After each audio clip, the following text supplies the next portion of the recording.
this is a bit of a weird thing that I'm doing.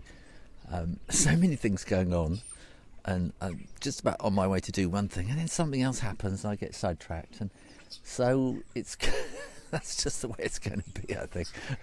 I started off this morning, and I went into what's called the living room tent to see a man called Raymond Tallis, who is kind of a neuroscientist, and we were discussing, is the computer a brain or not? No, is the brain a computer? As we were discussing both ways round. So I've come outside in the evening sun to the bowling green here in Wigtown, and here is the county buildings at the end, just to go through my sketchbook, because tonight is the Wigtown's Got Talent, and I'll be drawing that. And Raymond Tallis is a neuroscientist, and he was talking about how the brain, all sorts of things that we kind of misunderstand about how the brain works. So, he's saying it's not as like this, with thoughts of Manchester and thoughts of croissants and shopping for supper, where are my car keys? It's not like that. He says if you chop my head off, all you can say is the IQ drops rapidly, which was quite fun. And he mentioned Einstein, which kind of sent me off in all sorts of extra thoughts. And here he is, talking and discussing.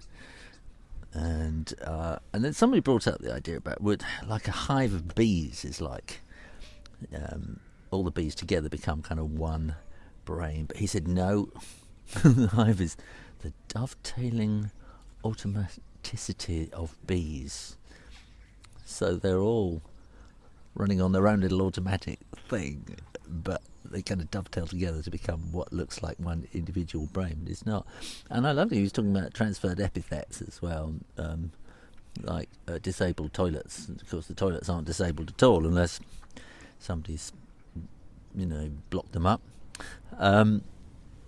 And there was a lot going on, an awful lot going on. Various things stood out, like he was saying about heat. Heat doesn't actually happen. It's just there. It's excited molecules, and it's our sensation of it that is heat. It's not the actual heat itself. We kind of determine what heat is by our sensation of it.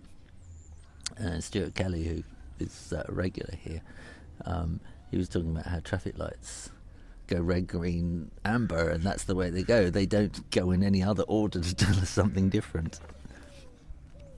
And then I came across Bill Drummond, who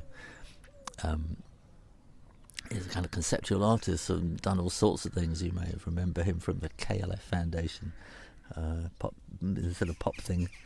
And he's making beds, which seems a bit strange.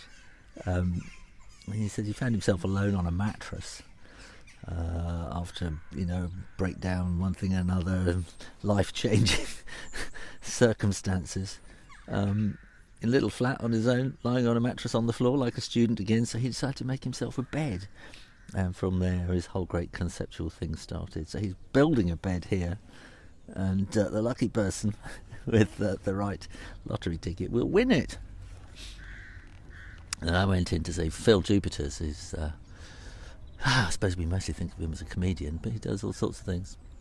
And as I went in, he was talking about the fantastic ending of Now We Are Six. Is it Now We Are Six? Anyway, Winnie the Pooh. Now We Are Six are the poems, I think, aren't they? Anyway, and where Christopher Robin is telling Pooh that he's got to go and grow up, basically, and Pooh doesn't really understand. And Jupitus was reading this out and got really quite emotional. And I remember reading that final leaving passage of Winnie the Pooh when I was 18 and realising what it was all about the transition from childhood to adulthood, mourning and saying goodbye. And then he was saying about all the books. He was telling us about all the books he likes. And he said, if you've not read Damon Runyon yet, I envy you, because all that lies ahead of you. So I'm going to read some Damon Runyon and see. And then he came up with this great idea, and a couple of other people picked up on it. He said, words are like mental Meccano, and we all have a spanner, and some people make great things with it. And this is Caroline Criado Perez and her dog Poppy, who she carries around in a book bag. She's perfect for Wigtown. That could be applause for her finishing. So I kind of drew her doing that in the writer's retreat room. And then Phil Jupitus was saying they ought to have this big... So I was imagining Adrian, who's kind of in charge here, and saying, right, well, you know, what happens if we move all the four to the main tent? And, you know, there's various people moving things around and seeing how it would work. And all sorts of stuff going on here. And I was going around the Kist, which is where they've got crafts and things like that. And Galloway Chilies won this fantastic award. I was just so taken by it. And it kind of looks like a sort of 1950s Soviet award for, you know, a cosmonaut or something. And it had this red bottle here, which could have been a spaceship. It's actually the World Hot Sauce Awards, which they came second in. And so I've got a bottle of their stuff to have a try. And this is Bill Drummond again. Doesn't look like him at all. I think I was getting very tired by this time. I haven't realised how tiring all this concentrating on ideas and things and what your drawing is.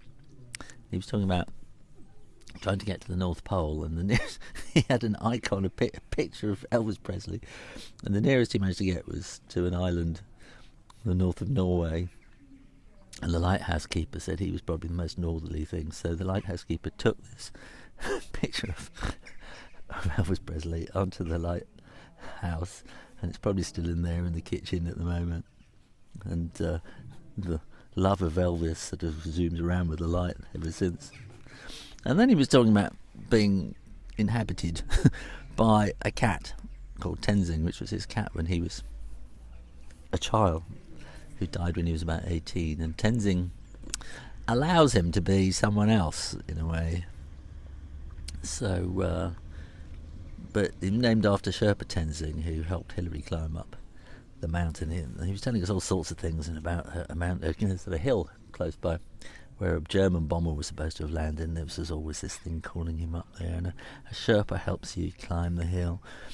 But something about this idea of Tenzing, I kind of felt it more like a deal with the devil somehow. and I thought a cat that's going to force their way into your soul is going to be quite blousy. Although he said she was actually a black and white cat, and that's kind of difficult imagining what kind of a cat is going to want to take you over. It's all getting a bit deep, isn't it? Anyway, that's enough for today, and I'm going to go and edit this and see if I can post it. It takes hours to upload these videos, and as we're right in the middle of the edge of Scotland, although they're supposed to have fibre here. Anyway, I'm going to go and do that, and then I'm going to go and draw Wigtown's Got Talent, which I'll be tweeting probably, and I'll show you those drawings tomorrow.